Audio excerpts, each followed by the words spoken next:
Well, welcome to the edition of Motor Cars Enthusiasts. Right off the bat on today's show, some huge news came out about Roger Penske over the past couple of days. In fact, probably the biggest story of the year. Possibly the biggest story of maybe the past 50 years. This is a little story that started off at the WeatherTech Sports Car Series event out at Laguna Seca, where Mr. Penske's group was going after another championship in sports car racing when he was approached by one Tony George. Tony George is a representative for the Holman Company. They're the owners of the NTT, IndyCar Series, IMS Production, the Indianapolis Motor Speedway. Well, Mr. George wanted to wish Mr. Penske luck on his racing endeavors for that particular deal, trying to wrap up that championship, which he did, wrapped up with that championship. But he also said that they're looking, them being the Holman Company, looking at new stewardship moving forward, which got these two together, and just as of a couple of days ago, Penske Entertainment Corporation will now be the owners of the NTT, IndyCar Series, IMS Productions, and the Indianapolis Motor Speedway.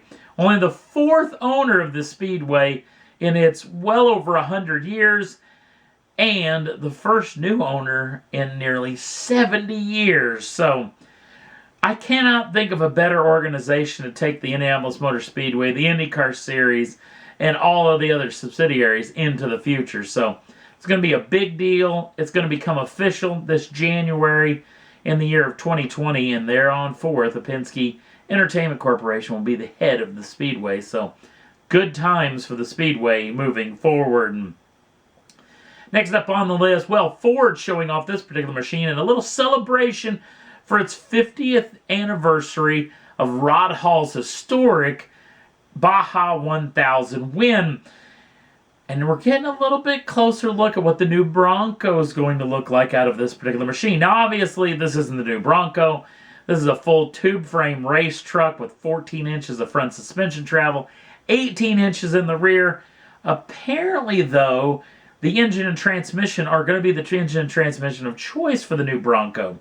No word on if Ford's actually going to take this thing to the Baja 1000. They are planning on doing some testing at the Baja 1000 course over the next several weeks with this particular machine. So hopefully we'll know a whole lot more. The new Bronco isn't going to come out until mid-2020, at least a reveal date. But this does give us a little extra look at the possibility of a two-door Bronco coming along. With the actual four-door variant, we'll have to wait and see on those fronts. Next up on the list, BMW showing off the replacement for the M2 competition. This is the brand new M2 CS, and it comes with all the M2 competition goodness, plus a lot more. The 3-liter twin-turbocharged inline 6-cylinder gets a bump up of power to 444 horsepower, 406 pounds-feet of torque.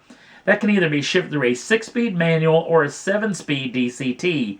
0 to 60 comes in at 4 flat for the manual and 3.8 seconds for the DCT. Now, the vehicle gets a bunch of firsts, including adaptive suspension, M-adaptive suspension on all 4 corners. First time the M2 has had a computer-controlled suspension system, along with the optional carbon ceramic brakes, which is also a first time for this particular machine. Tons of Alcantara and M2 CS badging on the interior, and the actual bones of the car gets a bunch of carbon fiber goodness, trying to bring that center of gravity down as much as possible, including the entire roof, the mirror caps, spoiler, chin spoiler, and the entire transmission tunnel is done entirely out of carbon fiber. Now, this particular machine is going to be quite exclusive. It's a one-and-done year, so through the year of 2020, this vehicle will be on offer.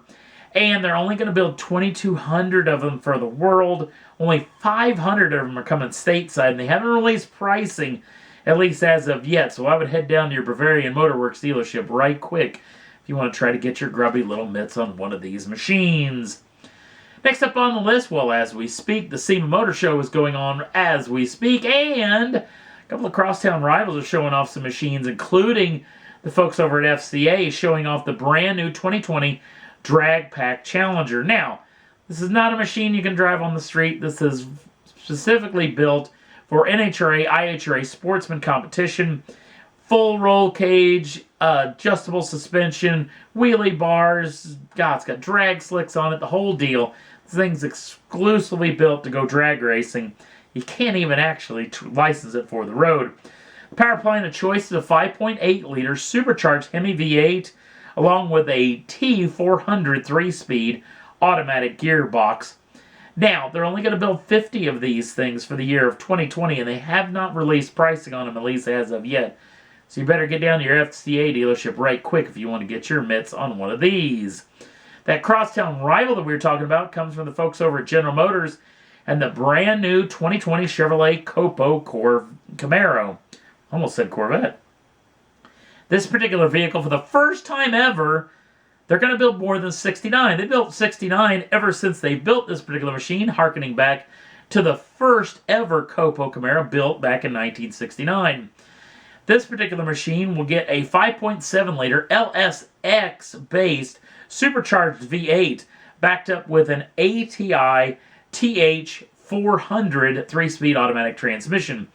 Full roll cage, adjustable suspension, data logger, drag slicks. It's got wheelie bars, the whole deal.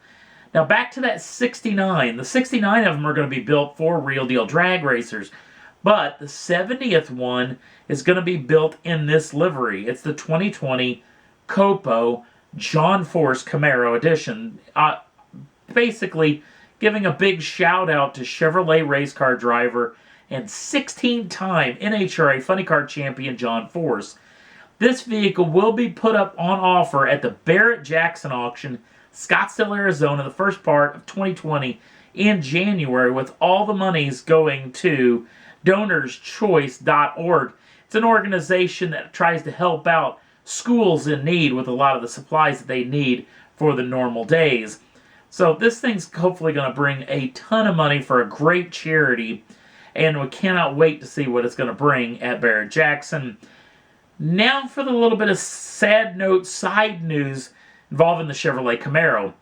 For the second time this year, Auto Forecast Solutions is reporting that there is no replacement for the Camaro coming after the year of 2024 in GM's portfolio. Now, the trick is to build a brand new model. It takes about 3 to 4 years, so there's still some room in there, some wiggle room possibility of them creating something, but there still isn't anything as of yet. Now, again, this isn't GM saying this, it's Auto Forecast Solutions, but these folks know what's going on, so it'll be interesting to see over the next couple of years just what may exactly the Chevrolet folks have up their sleeve for the Camaro, or will it be gone forever? So we'll have to wait and see on that front. And that's all there was that I thought was worth talking about for this edition of Motor Cars Enthusiast. Don't forget to like us over on the Facebook page.